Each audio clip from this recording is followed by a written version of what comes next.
ሄሎ ኢሳት ቴሌቪዥን ሄሎ ማን እንበል ከየት ነው? ሄሎ ኢሳት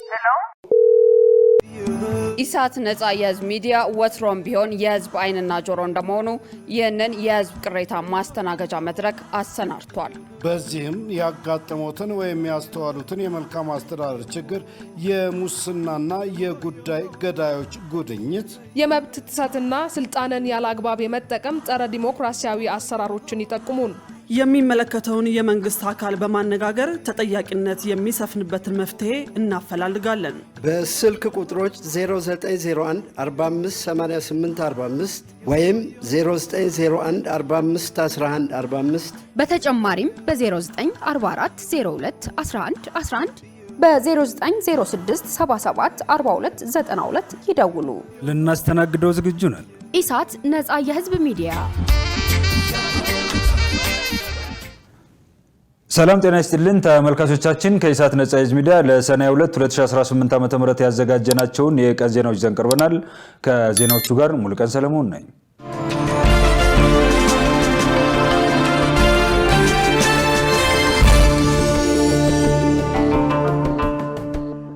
ጠቅላይ ሚኒስትር አብይ አህመድ ዜጎች የሚከናወኑ የልማት ስራዎችን በተገለጠ ልቦና ሊመለከቱ ይገባል አሉ። ጠቅላይ ሚኒስትሩ የእንጦጦ ቀበናን የወንዝና የወንዝ ዳርቻ ልማት ፕሮጀክቶች መርቀው ከፍተዋል። ጠቅላይ ሚኒስትሩ በምርቃቱ ወቅት እንደተናገሩት የወደፊቱን ውበት አስቀድሞ በአእምሮ መሳል ለስራ ስኬታማነት ቁልፍ መንገድ መሆኑን አንስተዋል። አያይዘውም የግዙፍ ልማት የአዲስ አበባን ስልጣኔ ከፍ የሚያደርግና ከተማዋን ለአየር ንብረት መዛባት የማትበገር እንዲሁም ለነዋሪዎቿ እጅግ ምቹ ከሚያደርጉ ስትራቴጂያዊ እርምጃዎች አንዱ ነው ብለዋል። በተጨማሪም ኢትዮጵያውያን ጥንታዊ የማንነት ጽናታቸውን ተጠቅመው በተግባር ለማሳየት ለተቾች የማይናወጥ ምላሽ መስጠታቸውን አረጋግጠዋል። አዲስ አበባ ያላትን እምቅ ተፈጥሯዊ ልግስና በተደራጀ እይታ ማውጣት ባለመቻሉ ለዘመናት ማራኪ ገጽታዋ ተደብቆ መቆየቱን የገለጹት ጠቅላይ ሚኒስትሩ ማህበረሰቡ እነዚህን ሀገራዊ ስኬቶች በተገለጠ ልቦና እንዲመለከትና ለቀጣይ የጋራ ድሎች እንዲዘጋጅም ጥሪ አስተላልፈዋል። ዘገባው የኢዜአ ነው።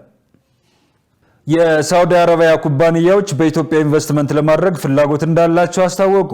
በሳውዲ አረቢያ የኢትዮጵያ ኤምባሲ ምክትል የሚስዮን መሪ አምባሳደር አወል ኦግሪስ መሐመድ የተመራ ከፍተኛ የልዑካን ቡድን በደማም ሁለተኛ ኢንዱስትሪ ከተማ የሚገኙትን ጆ ድሪንክስ እና ሶይል ሮስተርስ ፋብሪካዎች ጎብኝተዋል። በጉብኝቱ ወቅት አምባሳደር አወል ለኩባንያዎቹ ከፍተኛ የስራ ኃላፊዎች የማክሮ ኢኮኖሚ ማሻሻያ፣ የኢንቨስትመንት ፖሊሲዎችና የተቀናጁ የአግሮ ኢንዱስትሪ ፓርኮችን አስመልክቶ ገለጻ አድርገዋል። የጆ ድሪንክስ ኩባንያ ከአልኮል ነፃ የሆኑ መጠጦችን የሚያመርት ሲሆን ኩባንያው በኢትዮጵያ መዋለ ንዋዩን ለማፍሰስና ምርቶቹን ለሀገር ውስጥና ለውጭ ገበያ ለማቅረብ ፍላጎት እንዳለው አስታውቀዋል። ሶይል ሮስተርስ ኩባንያ ከኢትዮጵያ የጉጂን፣ የጨልጨሌን፣ የሲዳማ ቦምቤንና የይርጋ ጨፌን ልዩ ቡና የሚቆላው ፋብሪካው በቀጣይ በቀጥታ ከኢትዮጵያ አምራቾችና ማህበራት ለመግዛት መወሰኑ ገልጸዋል። አምባሳደር አወል ኦግሪስ የሁለቱ ኩባንያዎች መሪዎች በኢትዮጵያ የቅድመ ኢንቨስትመንት ጉብኝት እንዲያደርጉም ጋብዘዋል። በሪያድ የሚገኘው ኤምባሲ ለጉብኝቱ አስፈላጊውን ድጋፍ ለማድረግም ዝግጁ እንደሆነ ገልጿል። ጉብኝቱ የኢትዮጵያና ሳውዲ አረቢያ ግብርናን፣ ኢንዱስትሪን ጨምሮ በንግድ ዘርፍ ትብብራቸውን ይበልጥ ለማሳደግ የሚያስችል መሆኑን ይዘግባል። ኢትዮጵያ በዓለም የጤና ድርጅት የቁጥጥር ዘርፍ መመዘኛ ከምስራቅ አፍሪካ ሶስተኛ ሆነች ተባለ። በሌላ በኩል የኢትዮጵያ ምግብና መድኃኒት ባለስልጣን የአሰራር አድማሱን በስፋትና በጥራት እያሳደገ እንደሚገኝ አስታውቋል። የባለስልጣኑ ዋና ዳይሬክተር ሄራን ገርባ በሰጡት መግለጫ ህብረተሰቡ በተቋሙ ስትራቴጂያዊ እቅድ ላይ አመኔታ እንዲኖረው ማድረጉን ገልጸዋል። ባለስልጣኑ ለማህበረሰቡ ለሚቀርቡ ምርቶች ፍቃድ ከመስጠት ባለፈ ከፍተኛ የምርት ክትትልና የቁጥጥር ስራ እየሰራ እንደሚገኝ አብራርተዋል። የኢትዮጵያ ምግብና መድኃኒት ባለስልጣን ዋና ራዕይ በአፍሪካ የልቀት ማዕከል መሆኑን ያሉት ዳይሬክተሯ የአፍሪካ ሀገራት የራሳቸው መድኃኒት የማምረት እቅድ እንዲሳካ በትብብር እንሰራለን ሲሉ ተናግረዋል። የአፍሪካ ህብረት እንደ አውሮፓውያኑ ዘመን አቆጣጠር በ2040 ላይ 60% የመድኃኒት አቅርቦት በአፍሪካ እንዲሸፈን የያዘውን እቅድ እውን ለማድረግ ኢትዮጵያ የበኩሏን ሚና ትጫወታለችም ብለዋል። ዳይሬክተሩ አክለውም ኢትዮጵያ የመድኃኒት ማምረቻ ፋብሪካ ለመገንባት በዝግጅት ላይ መሆኗን ጠቅመው በቀጣይ በአገር ውስጥ ለማምረት እና ሌሎች ሀገራት ለማዳረስ ምቹ ሁኔታ እየፈጠርን ነው ብለዋል። በቀጣዮቹ 3 ቀናት ከፍተኛ መጠን ያለው ዝናብ ይጠበቃል ተባለ። የኢትዮጵያ ሜቴዎሮሎጂ ኢንስቲትዩት በቀጣዮቹ 3 ቀናት ውስጥ በተለያዩ የሀገሪቱ ክፍሎች እጅግ ከፍተኛ መጠን ያለው ዝናብ እንደሚጠበቅ አስታውቋል። በተያያዘም ከተወሰኑ ዓመታት ወዲህ ታይቶ የማይታወቅ ከፍተኛ የዝናብ መጠን በአንዳንድ አካባቢዎች እንደሚመዘገብ ጠቁመዋል።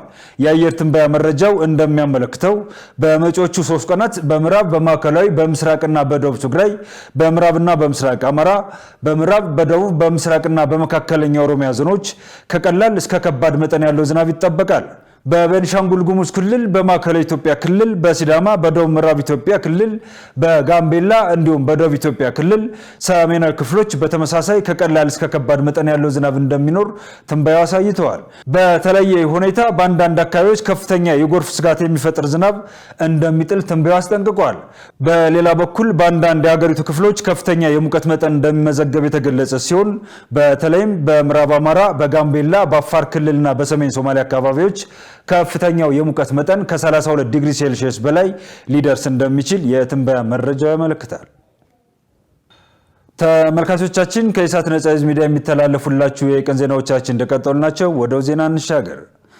አሜሪካና ኢራን አዲስ ንግግር ለመጀመር መስማማታቸው ተገለጸ። በሌላ ዜና እስራኤልና ሊባኖስ በዋሽንግተን አዲስ ስምምነት ከተፈራረሙ በኋላ ከሂዝቦላ ጋር የሚደረገው ውጊያ ቀጥሏል። ሸሪፍ ኢማም ዝርዝሩን አዘጋጅቶታል። አሜሪካና ኢራን በሆርሙዝ ሰርጥ አካባቢ የተኩስ ልውውጥ ካደረጉ በኋላ ግጭቱን ለማስቆም መስማማታቸውን አንድ የትራምፕ አስተዳደር ባለስልጣን ተናግረዋል። ከኢራን ጋር የሚደረገው ንግግር እንደቀጠለ መሆኑን የአሜሪካው ባለስልጣን ተናግረዋል። ይሁን እንጂ በጉዳዩ ላይ የኢራን አቋም ምን እንደሆነ እስካሁን ድረስ ግን አልታወቀም። በቅርቡ በሁለቱ ሀገራት መካከል የተደረገው ስምምነት በ60 ቀናት ውስጥ ወታደራዊ እርምጃና ግጭት ለማስቆም የታሰበው የሰላም ስምምነት ሰነድ የመጀመሪያ ክፍል ተፈትኗል ተብሏል። ባለስልጣናት እንዳስታወቁት በሆርሙዝ ሰርጥ መርከቦች በነፃነት መንቀሳቀስ ይቻላቸዋል። ነገር ግን የአሜሪካና የኢራን ጊዜያዊ ስምምነት በውሃው መስመር ላይ አልተንጸባረቀም ተብሏል። አሁን ላይ በውሃ መስመር መርከቦች እንዲተላለፉ 3 መንገዶች መዘጋጀታቸው ተገልጿል። ከዚህ ባለፈም የተለያዩ ባለስልጣናት የመርከቦችን መጓጓዣ ለማደራጀት እየተፎካከሩ ነው። ይህ በእንዲህ እንዳለ ዩናይትድ ስቴትስ እና ኢራን ግጭቱን ለማቆምና በኳታር ዋና ከተማ ዶሃ ለመገናኘት ተስማምተዋል። በግንኙነቱም በመካከላቸው የሆርሙዝን ሰርጥ አካባቢ ያለውን ግጭት ለማቆም መስማማታቸውን አክሲዮስ የዜና ወኪል ዘግቧል። ጉዳዩን አስመልክቶ የኢራኑ የውጭ ጉዳይ ሚኒስትር አባስ አራጋቺ በሰጡት ቃል የሆርሙዝን ሰርጥ ደህንነት በተመለከተ ኃላፊነቱ የቴህራን ነው ብለዋል። ይሁን እንጂ ይህንን የተሻለና የተመረጠ የውሃ ላይ መስመር በመተው ሌላ መስመር ለመጠቀም መሞከር ስጋትና ውጥረት ማባባስ ነው ባይ ናቸው። በሌላ በኩል ኢራን እሁድ ዕለት በኩዌትና በባህሬን የሚገኙ የአሜሪካ ወታደራዊ ሰፈሮች ላይ ሚሳይልና ድሮን አስወንጭፋለች። ለግጭቱ መነሻ የሆነው አሜሪካ ዓርብ ዕለት ኢራንን በሆርሙዝ ሰርጥ በአንድ የጭነት መርከብ ላይ ጥቃት ፈጽማለች በማለት ወቀሳ መውቀሷን ተከትሎ ነው። ለዚህ ምላሽ የሚሆን የአሜሪካ ማዕከላዊ ህዝብ በኢራን ላይ ጥቃት ፈጽሟል። እሁድ ዕለት የአሜሪካ ተዋጊ ጀቶች 10 የኢራን ወታደራዊ ኢላማዎችን ደብድበዋል። የኢራን የውጭ ጉዳይ ሚኒስትር የተፈጸመውን ጥቃት አውግዞ ድርጊቱ በሁለቱ ሀገራት መካከል የተደረሰውን ስምምነት መጣስ ነው ብሏል። ለዚህም ምላሽ የሚሆን አጸፋ መስጠቱን አስታውቋል። ኢራን ከአሜሪካ ጋር በመጨረሻ ባደረገችው ስምምነት መሰረት የእስራኤል ወታደሮች ከተቆጣጠሩት ደቡባዊ ሊባኖስ ሙሉ በሙሉ ለቀው እንዲወጡ ጠይቃለች። ይሁን እንጂ እስራኤልና ሊባኖስ በዋሽንግተን አዲስ ስምምነት ከተፈራረሙ በኋላ ከሂዝቦላ ጋር የሚደረገው ውጊያ መቀጠሉ ታውቋል።